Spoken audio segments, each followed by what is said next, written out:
কাউকে পাবো না জেনেও ভালোবাসছি, কাউকে ভালোবেসে যাচ্ছি, তবে সে আমার নয় বা সে আমার হবারই নয়। এরকম কি করছো তোমরা? এরকম যদি করে থাকো তাহলে এটা ভালো না খারাপ, আজকে আমি সেটা নিয়েই আলোচনা করব। তোমরা যদি কেউ এইটার সাথে নিজেকে রিলেট করতে পারো তো আমাকে কিন্তু কমেন্ট বক্সে মনে করে জানাবে। আমিও যে দেখতে চাই যে কজন আজকে এই ভিডিওটা দেখে নিজেদেরকে আমার সাথে রিলেট করতে পারছে বা আমার এই ভিডিওটার সাথে নিজেকে রিলেট করতে পারছে। তো চলো সরাসরি ভিডিওতে চলে যাই। তো পাবো না জেনেও কি ভালোবাসছো? সে কখনোই তোমার হবার নয়, এই কথাটা জেনেও ভালোবেসেছো। হ্যাঁ, এরকম আমরা অনেকেই করে থাকি। পাবো না, সে আমার নয় বা সে কখনোই আমি তাকে নিজের করে পাবো না, এটা জানার পরেও ভালোবেসে গেছি। ভালোবাসাটা হয়তো সত্যি, কিন্তু পাবো না জেনে ভালোবাসাটার সত্যতা কতটা, সেটার আদতেও সেটার কোনো মূল্য আছে কি না সেটা কিন্তু জানতে হবে। পাবো না জেনে ভালোবাসার সত্যিকারের কথা বলতে গেলে মূল্য নেই। হ্যাঁ, আমি জানি শুনতে একটু অদ্ভুত লাগছে, কিন্তু এটার বাস্তবতাটা না ভীষণ কঠিন। কেন?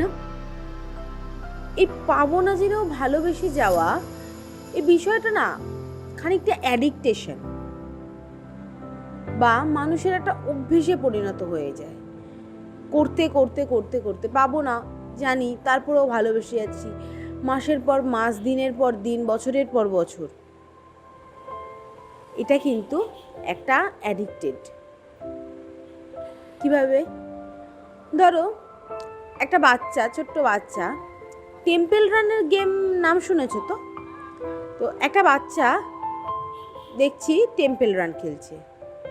তো হঠাৎ করে সে বাচ্চাটাকে আমি জিজ্ঞেস করেছি যে আচ্ছা, এই যে লোকটা দৌড়িয়ে যাচ্ছে এ শেষ কোথায়?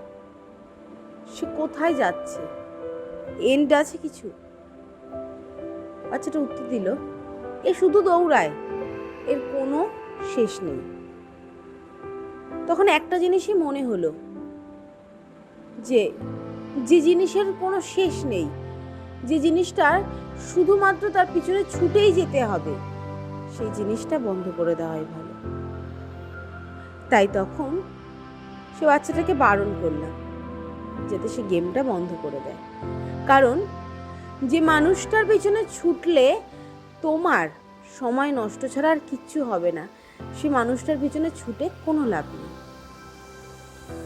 সেই মানুষটাকে দেওয়া সময়টা নিজের কাজে লাগাও, নিজেকে তৈরি করার কাজে লাগাও, নিজের লক্ষ্য পূরণের কাজে লাগাও। দেখবে সেই মানুষটার পিছনে ছোটার থেকে নিজের লক্ষ্যটা পূরণ করতে পারলে আরো বেশি শান্তি মিলবে, আরো বেশি আনন্দ তুমি পাবে। তাই আমি বলবো, আমার মত অনুযায়ী কেউ ভালোবাসবে না, তাকে পাবো না নিজের করে, এটা জানা সত্ত্বেও তাকে ভালোবেসো না।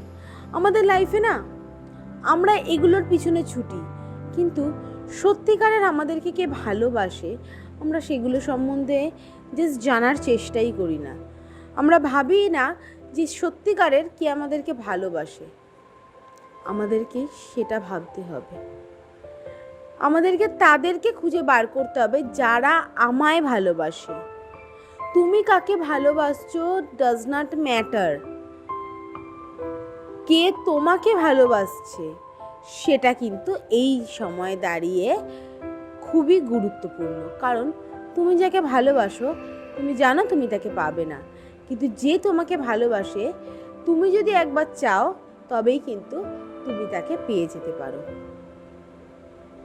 হয়তো দেখো এখানে না সেই রিভার্স ব্যাপারটা একটা সার্কেলে পরিণত হয়েছে। হয়তো তুমি যাকে ভালোবাসো সে তোমাকে ভালোবাসে না, তুমি জানো সে তাকে তুমি পাবে না। সেম একইভাবে তোমায়ও যে ভালোবাসে সে হয়তো মনে মনে ভাবছে তোমায় সে কোনোদিনই পাবে না। তাই এই ভাবনা চিন্তাগুলো মাথা থেকে বার করে নিজের সত্যিকারের ভালোবাসাকে খুঁজে নাও। কিভাবে খুঁজবে যদি জানতে চাও তাহলে আমাকে প্লিজ কমেন্টে জানাবে। আমি কিন্তু তাহলে এই টপিকটা নিয়েও একটা ভিডিও বানাবো। যদি তোমরা জানতে চাও তাহলে কিন্তু প্লিজ আমাকে জানাবে। তো নিজের লাইফে সঠিক পার্সন খুঁজে নাও এবং যাকে তোমার লাইফে তুমি কোনোদিনও পাবেই না তার পিছনে নিজের লাইফের সময়টাকে একদম নষ্ট না করে সেই সময়টায় নিজের লক্ষ্য পূরণে দাও। নিজেকে সুন্দর করে তুলতে দাও, নিজেকে সাজিয়ে নিতে দাও, সব কিছুতে সময় দাও। দেখবে তোমাকে ভালোবাসার লোকের অভাব হবে না। ওই পার্সনটার প্রয়োজন পড়বে না তোমার লাইফে। যে তোমাকে পাত্তা দেয় না তাকে তোমার লাইফের কোনো প্রয়োজন নেই। তো তোমরা যদি তোমাদের উত্তর পেয়ে যাও তাহলে কিন্তু আমাকে কমেন্টে জানিও তোমাদের কেমন লাগলো। আর আজকের ভিডিওটা যদি ভালো লেগে থাকে তো প্লিজ একটা লাইক করে দিও এবং আমার চ্যানেলটাকে সাবস্ক্রাইব করে দিও। পাশে থাকা বেল আইকনটা ক্লিক করো যাতে আমার ভিডিওগুলোর সবথেকে আগে আপডেটগুলো তোমরা পাও।